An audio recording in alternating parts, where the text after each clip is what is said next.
Supreme court পর্যন্ত ISF party এই নওশাদ সিদ্দিকী আপনাদের জন্য লড়াই করছে সাইবারের জন্য। ভোট হয়েছে, বেশ কয়েকটা দিন পার হয়ে গেল, না বর্তমান রাজ্যের মুখ্যমন্ত্রী শুভেন্দু অধিকারী মহাশয়ের মুখে একবারে সাইবারের নাম আমরা শুনতে পেলাম না কেন, এটাও তার কাছ থেকে আমরা জানতে চাই। আপনি ১.৫ কোটি মানুষের মুখ্যমন্ত্রী, কোন একটা নির্দিষ্ট যারা ভোট দিয়েছে তাদের নয়, কিন্তু যে ২৭ লক্ষ মানুষ আজকে আতঙ্কে আছে তারা কোথায় যাবে? একজন মুখ্যমন্ত্রী হিসাবে তাদের কাছে বার্তা দেওয়ার দরকার ছিল, কিন্তু দুর্ভাগ্য তিনি বার্তা দেননি। তাই তিনি বার্তা না দিলে আমরা চুপ করে বসে থাকতে পারি না।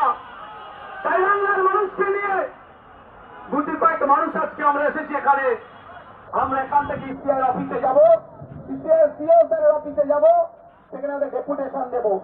আমাদের একটাই দাবি, দ্রুততার সাথে এই ২৭ লক্ষ যে নাম ডিলিট হয়েছে এই মামলা নিষ্পত্তি করে এদের ভোটার লিস্টে নাম তুলতে হবে।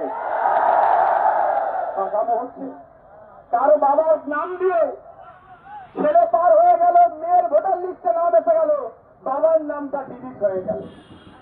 অবাক কাণ্ড, বাবার নাম আছে, ছেলে মেয়ের নাম ডিলিট হয়ে গেল।